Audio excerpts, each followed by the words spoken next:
What's going on, everybody? Welcome back to the Truck Parking Clubhouse. Back at it again on another Monday night. I'm your guy at Lombard Trucking, also known as Mike Lombard. Glad to have you guys here. Hope you guys had a fantastic weekend. We had a great time over the weekend at the Shell Rotello Super Rigs Truck Show. Definitely go check out our Instagram to check out some photos. We had some great interviews with drivers. I got to take our flagship Cav over up to the truck show. Second truck show it's gone to. It was at Mid America for its debut. We got to take it to Shell Super Rigs, and it is a fantastic piece of machinery to drive. So definitely go check that out, as well as some of the great interviews we've got. And before we get in the clubhouse, do want to let you know, see this 1776? It is July 4th coming up this weekend. America's 250th birthday, and taillights just dropped in your inbox a little bit late, but we've got the promo code in there if you guys need. If you're headed home, wherever you're headed over the 4th of July holiday, we've got $50 worth of free truck parking with the promo code America250. So all lowercase, America250. That'll get you $50 off truck parking wherever you're going this weekend. If you're going to see some fireworks, you're going home, you're going to the beach, wherever you're going, we got you. We want to give you guys plenty of free parking to get to where you need to be going. It's a big holiday. It's a very important holiday. It's one we appreciate very much here at Truck Parking Club. And, I had a sound message when I was talking to our friend of the show, Charles Gracie, out there. When it comes to the 4th of July, when it comes to the United States does not exist without America's drivers. Since the people who drove the horse and wagons all the way until trucks came about in the late, early 1920s, what has driven American success and what has driven the American success story has been on the backs of America's drivers. So know that we're here for you guys 100% as much as you need it and whenever you need it. We've got customer care 24/7.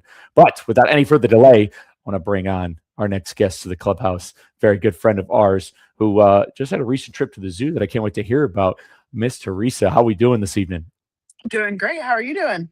Fantastic. Glad to be back here on a Monday night. I know you're mobile, you're moving now. You're not driving though, which is good. And I can't wait to hear about your story. But how'd you guys fan out over the weekend? How's traffic looking? How are the roads? Any immediate weather or traffic updates anybody needs to know about? Not necessarily what we were previously in Kansas and the winds were pretty rough, but we're going down I-70 now and we all know how that road is. So I-70 in Colorado? no, heading east.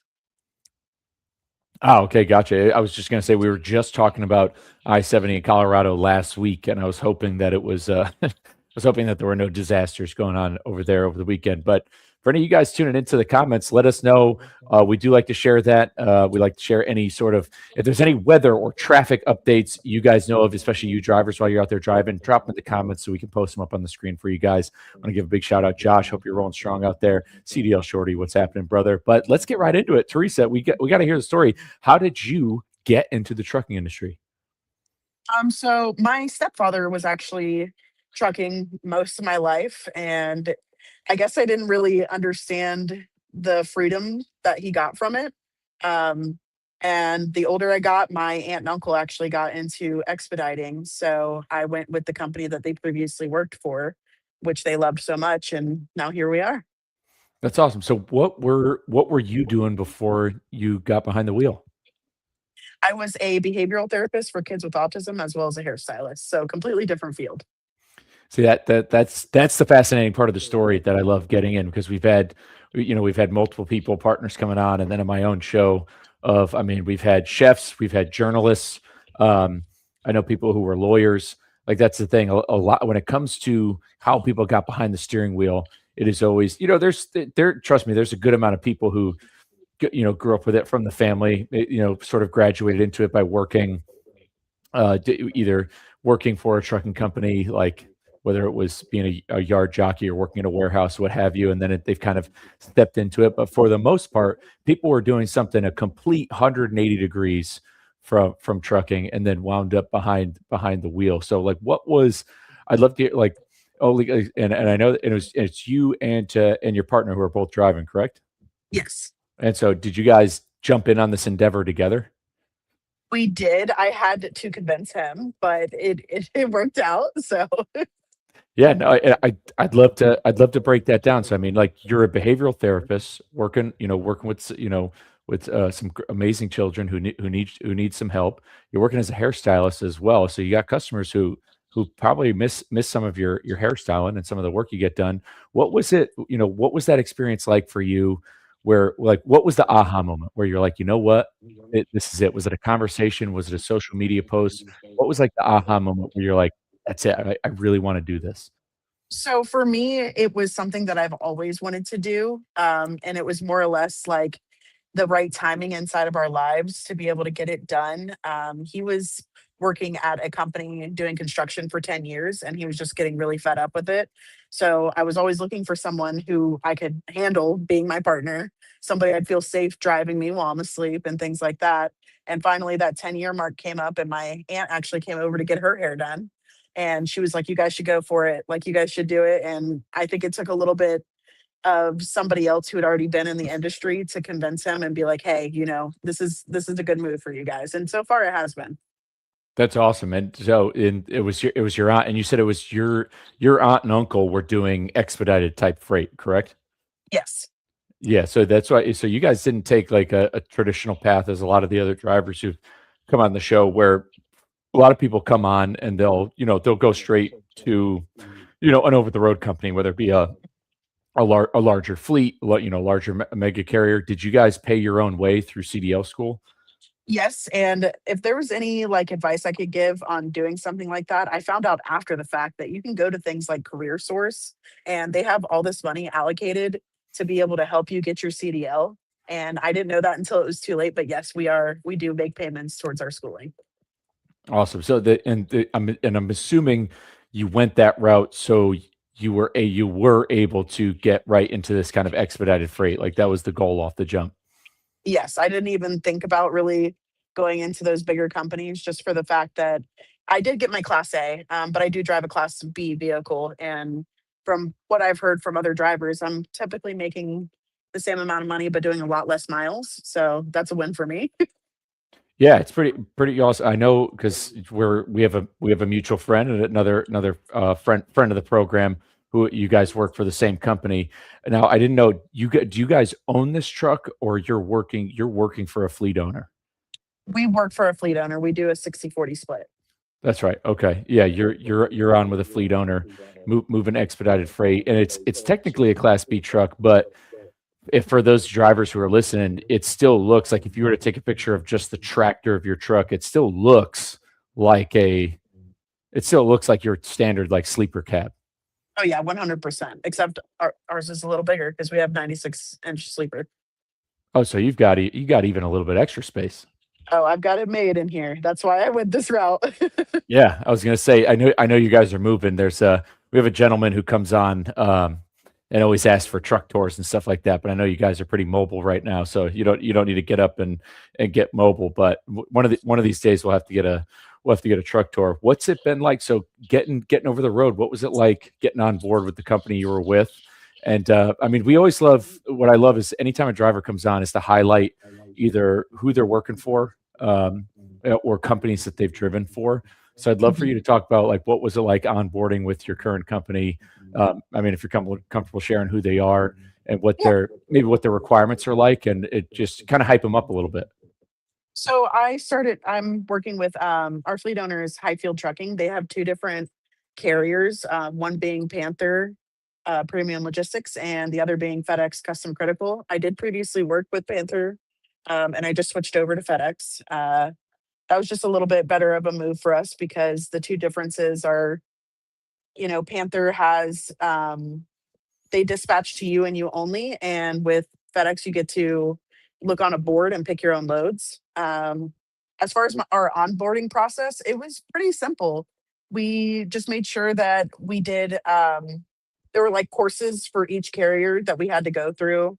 And we had to make sure that we did all of our, safety stuff. We got our hazmat licenses. We did our, medical cards and things like that. You take a drug test.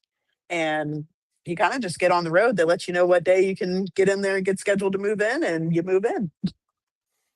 That's awesome. So yeah, about how many weeks was it? How long was that process?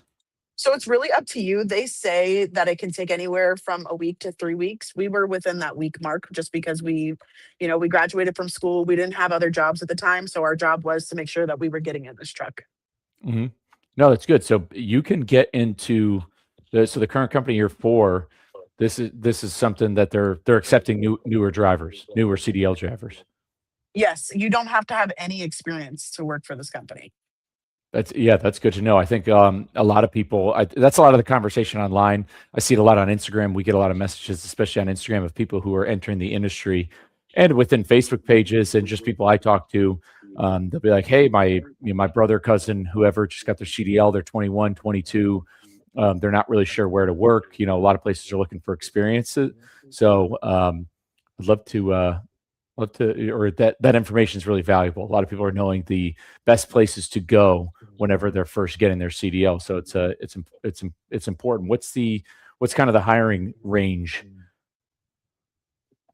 As far as Like if they live in Texas, like do they need to live certain places, or the hiring area, I should have said. oh no, they don't really care where you live as long as you can make it to the truck. The only thing is our company specifically only works with team drivers. Hmm.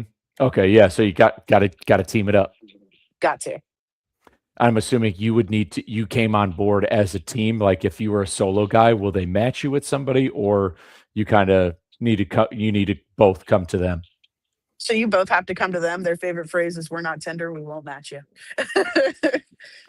I like that. And Yeah, for longevity reasons, I think that makes a lot of sense. I think when the it team does. already exists, I think matching people with teams. I think when it comes to training, just training and development in general, putting two strangers together is and putting them in, you know, only that size of a domicile doesn't always work out the best way. I mean, it's just in my own opinion. But so what was training like with them? Did you guys have to go with the trainer over the road? Did somebody have to show you the ropes? What did that look like?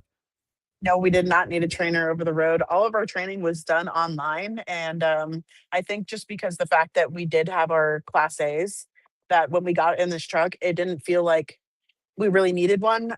What we have as far as a trainer is something that Highfield does. It's called a mentor program, and it's another couple that's been doing the business for several years and that have been pretty successful doing it and that are willing to help you out.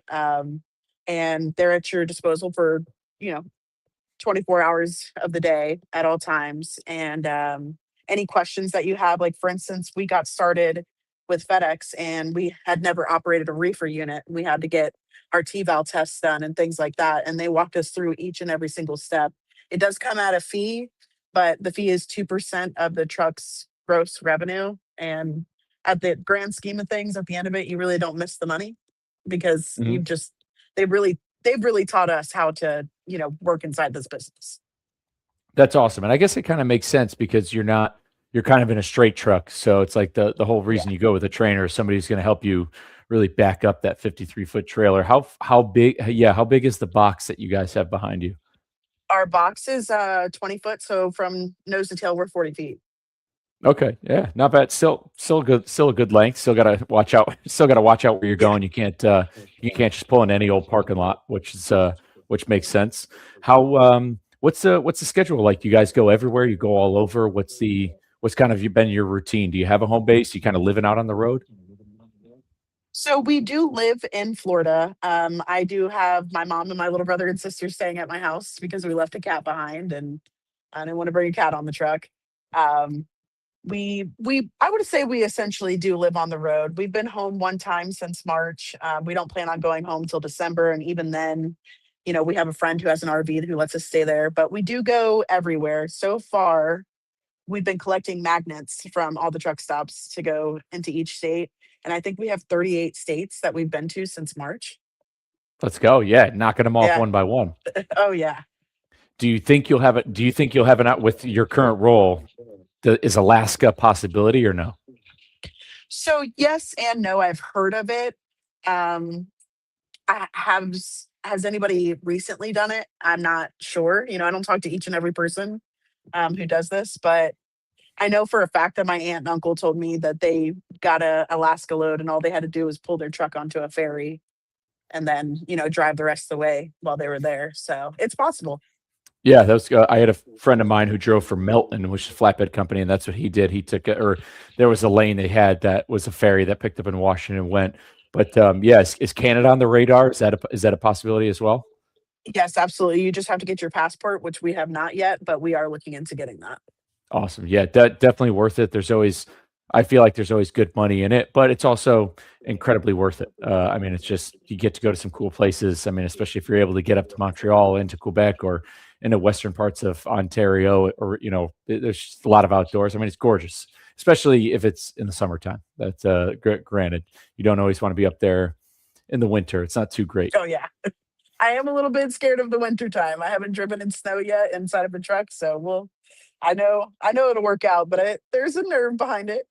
Yeah, yeah. There's a whole different weather. Like I know you started in March, and maybe if you're in the upper Midwest, you may have felt it a little bit. But yeah, those upper parts of Minnesota, and I'm sure anybody who's watching live can tap in the comments. Yeah, you get up into Minnesota and Wyoming, and those if you're up in those areas, and well, just really anywhere you kind of above anywhere north of I-70, you're gonna feel the wrath of a little bit of winter and have to watch out for those storms. But we'll have you back on the clubhouse before then, and we'll talk winter driving, of course, for sure. Kind of shifting gears a little bit. I'd love to know. I mean, you're in a little bit of a quote unquote smaller vehicle, but it's still 40 feet.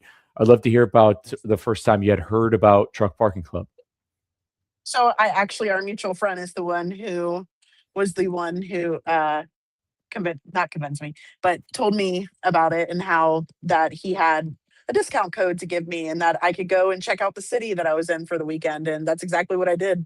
And it worked out perfectly for me. And he got me super interested in everything truck parking club. And now I talk about it to anybody I can.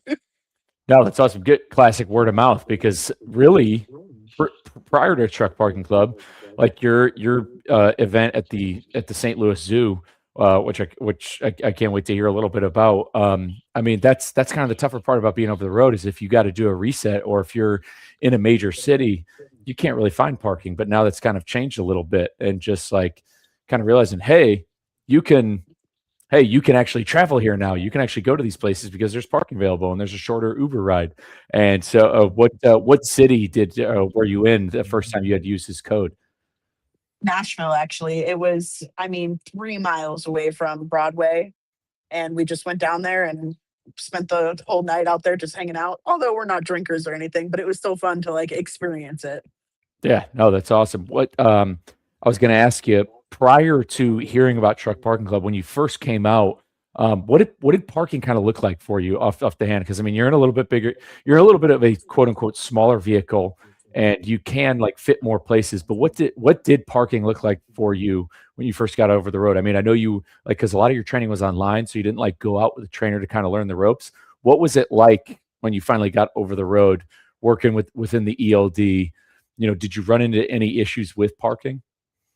So we found out really quickly that the only places that we were really allowed to park were going to be, truck stops and rest areas. And rest areas are not my favorite. They're a little sketchy to me.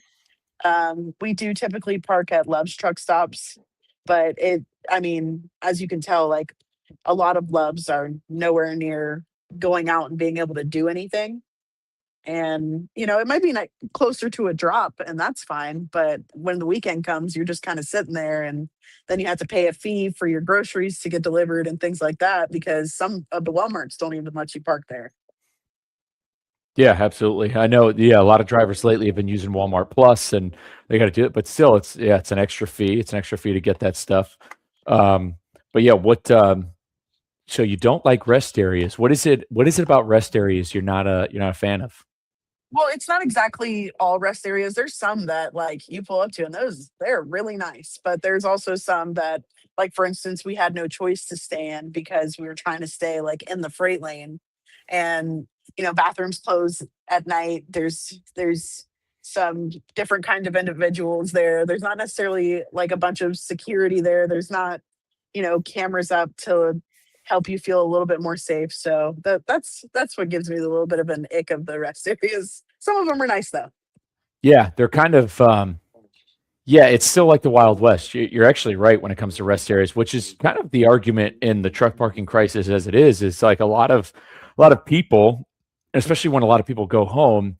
Like we use the term safe and secure quite often when it comes to safe, secure, and legal parking, and where rest areas are safe parking, and by safe, it's legal and not on off ramps. But you're right, many of them don't have security. There are no cameras, so I mean, anything can kind of happen at those places, and you're kind of in, you're in the middle of no man's land. So, maybe not everybody wants to park at a rest area. You're right. There has to be something a little bit more desirable on them. But we still want more rest areas built. We root for it. We cheer for it. But that's good. But I'd love to hear more about what got you guys over to the St. Louis Zoo the other day. How did that come about?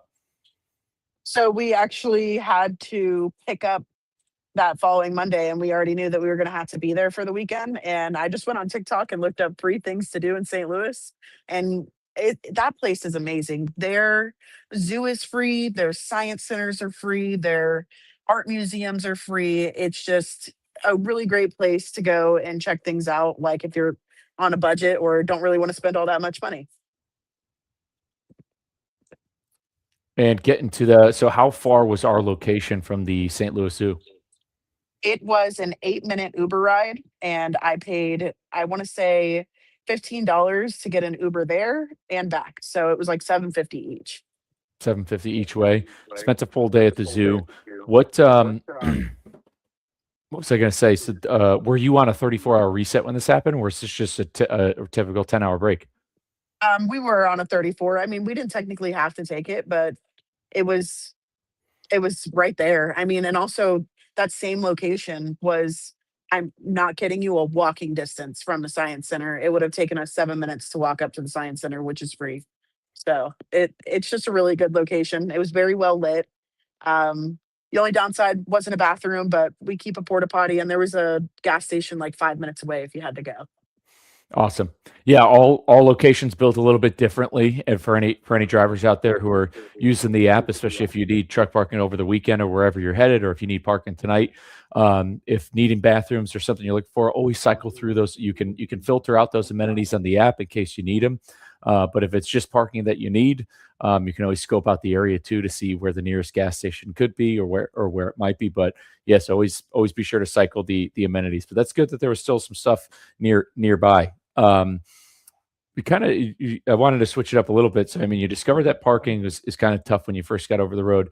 Any other, I know you guys only came out here in March, but any other issues offhand that you're seeing, like within your first 6 months of the industry? Is there anything you're seeing where you're like, I don't think enough people are talking about this? Laundry. Like Laundry. I know that sounds crazy, but not every single truck stop has laundry, and when they are, they're not necessarily the cleanest. And the laundromats that you find in town are super small with not a bunch of parking.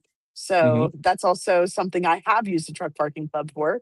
I have parked right across the street from a laundromat before inside a secure lot, and went in there and did my laundry for a couple hours, and I was able to walk it back across the street. So Yeah, so typical amenities that people, civilians, non-drivers, you have the general luxury of getting to. Even if you don't have laundry at your apartment building or your house, you can always drive to a laundromat, but over the road you can't. So like, yeah, those typical lifestyle amenities, like the opportunity to just do laundry out there. Yeah, I think it's an underrated one. You're right. You're the first person to actually bring that up. And now that you bring it up, there's also truck stops I've been to where I've gone to do laundry, and their laundry machines are also broken,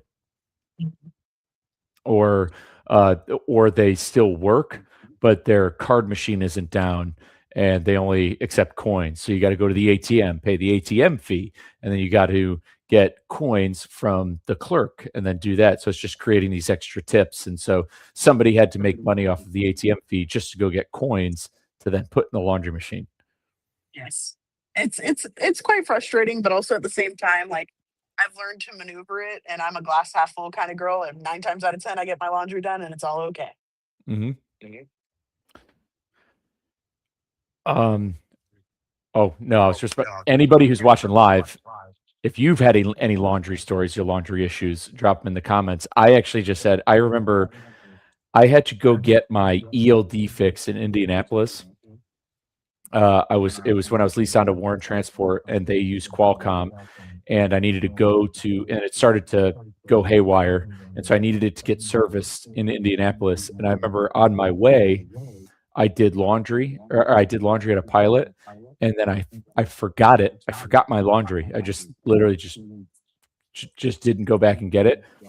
Realized it as I was getting my ELD fixed, but I was on my way to pick something up, but knew that I had to come back the same way I was coming from, and was able to get my laundry, and my laundry was still there. And I called the Pilot, and they had so there was at least a little bit of customer service with that. They kept my laundry on the side, but I had to leave. I had to literally drive 200 miles from that Pilot where my clothes were, and then I ended up driving back. So, but yeah, any crazy laundry stories out there for you guys? Drop them in the comments below. I do got to ask you though, because you do make content, and you guys just got out here over the road back in March. Were you making content prior to coming over the road, or did you start? What got you into creating content online? So partially, I wasn't taking it as seriously as I'm trying to now. I feel like I have a lot more content to produce now, but previously I was doing it with doing hairstyling and things like that. I kind of have to, you know, market myself and things like that. But I felt like I just didn't, I was working so hard that I would forget to record anything at all. And I feel like it's coming a little bit more easy now. I'm looking into different things that will make even things easier for me now, because I'd love to get like road shots and things like that. Obviously, you're not allowed to have your phone in your hand, and I wouldn't want to because I don't know how some people do it, but I cannot be on the phone while I'm driving. I just cannot do it. So that's the little backstory of my content creating.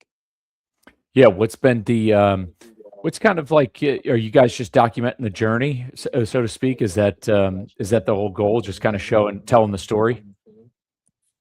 I haven't really like put piece that part together. That's something that I have been working on, and looking into what I should post and how I should post. And, you know, is it just, I don't want to just do like of the road, but I've been doing a rock painting scavenger hunt, Yes, and I've been this is what I putting, want to hear yeah, about.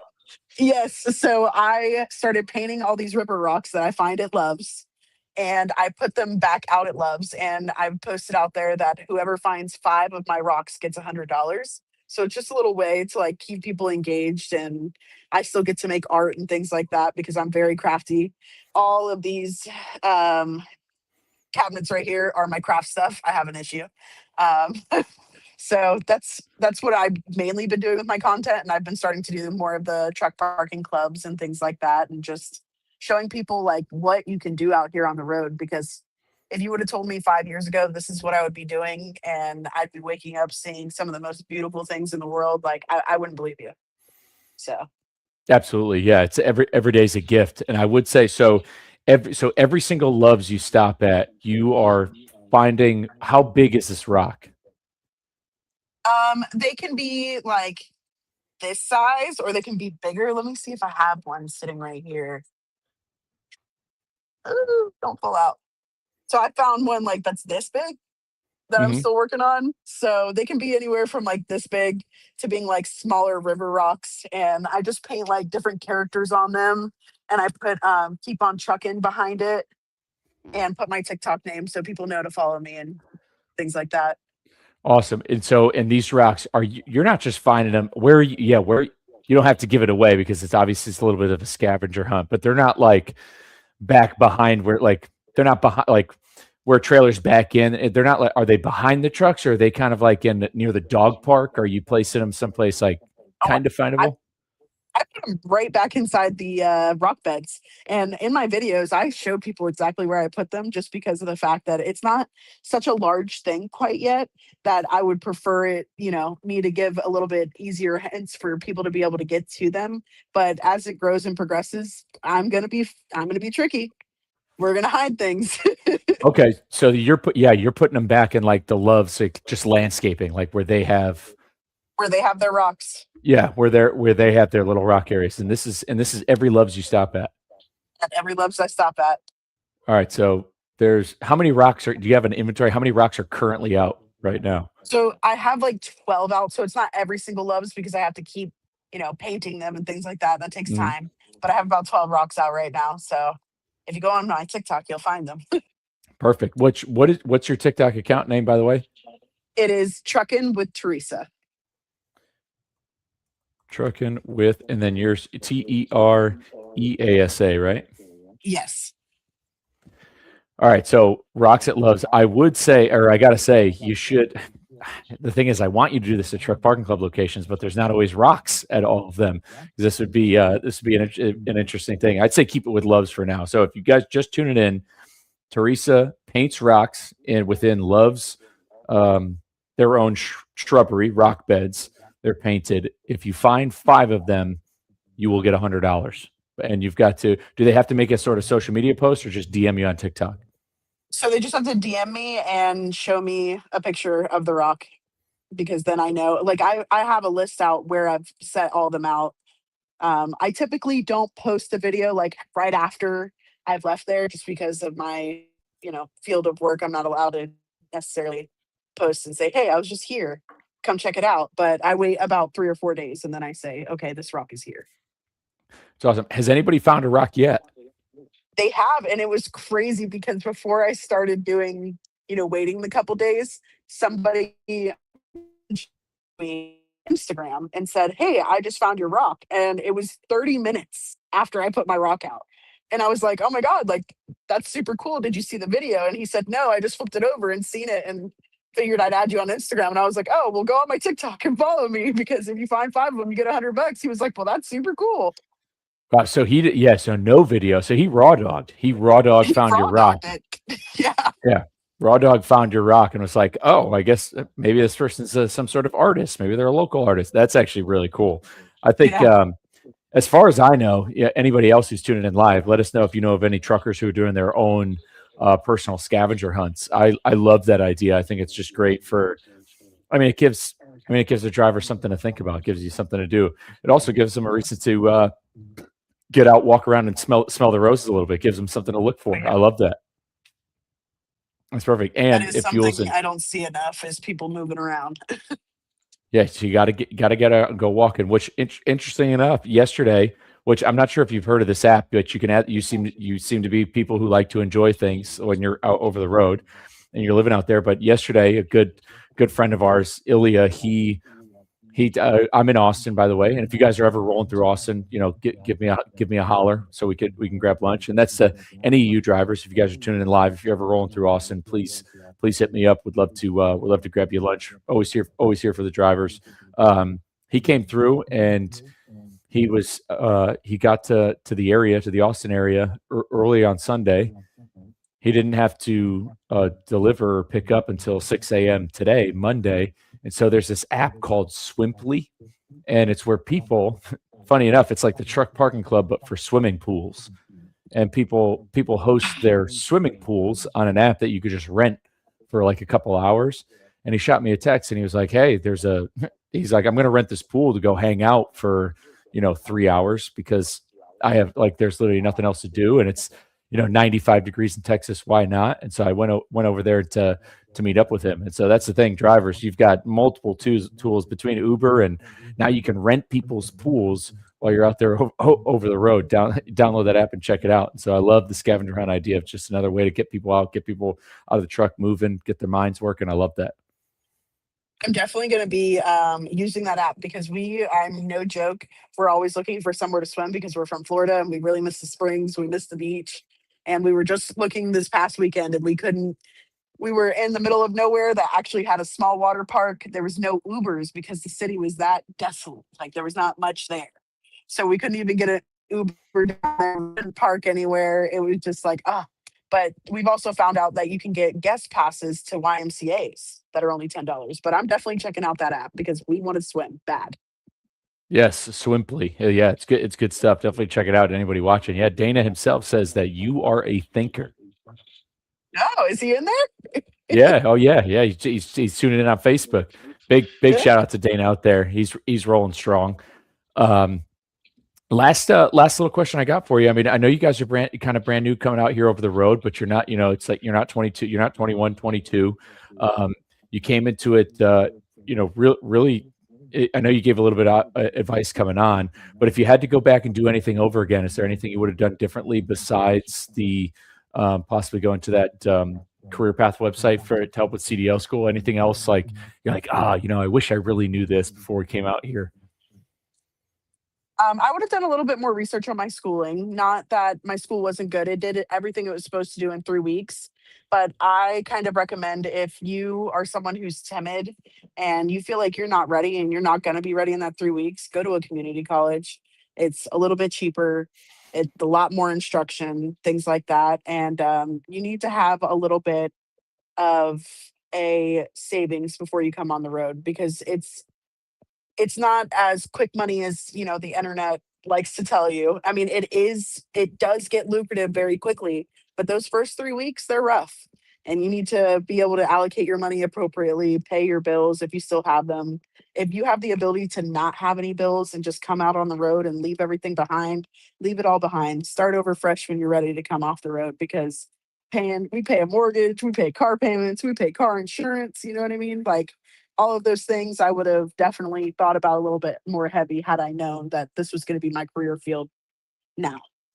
No, I think that's probably some of the best sound advice, especially that brand new coming out on the road, cutting your expenses, cut off some bills, pay some stuff off. Coming out with savings is the biggest thing. I'd say that's something I've heard a lot of on TikTok recently of people going out and they're because you gotta wait a little bit before you get that first paycheck. That is some solid sound advice. But other than that, any last words of wisdom you want to leave on the track before I let you guys run off into the night? Yeah, no, I'm just everybody stay off their phones and be safe. Stay off the phones and be safe for sure. If you guys and so truckin with no G, truckin with Teresa. Teresa is Tereasa. For anybody out there, Yes. you guys can follow along and check them out. Number one, appreciate you guys coming on the Clubhouse on this Monday night. We got a holiday week. I know there's traffic in front of you. It's the first time coming on. Won't be the last time. Would love to suck you back on to talk about some of your other future adventures, parking, especially as you guys learn and grow within the industry. To everybody else who's tuning in on the Clubhouse, let's see. We've got to coordinate next week. So next week, we're going to be at the Iowa 80 Truckers Jamboree, by the way, the 9th to the 11th. And so I'm going to be coming back out to drive that cab over. So I'm not sure if I will be on the Clubhouse next Monday, but I'd love to. We'll definitely be going live from the Iowa 80 Truckers Jamboree. So to all you guys tuning in, appreciate you guys jumping on the Clubhouse this Monday night. Again, we got a busy week ahead, busy travel. There's a lot of traffic, so wherever you're going, please, as Teresa said, stay off your phones, stay safe. I know you guys stay off your phones, but honk at the four-wheelers, whatever you need to do. We've got the promo code America250 for $50 off truck parking. And hey, if you need a little bit extra, you need an extra booking wherever you're going, you can always use it anytime for your next booking. TNB20, all lowercase, for $20 off your next booking as well. But with that, guys, stay safe. We'll be back soon. Iowa 80s Trucker Jamboree coming up, and let's hammer down.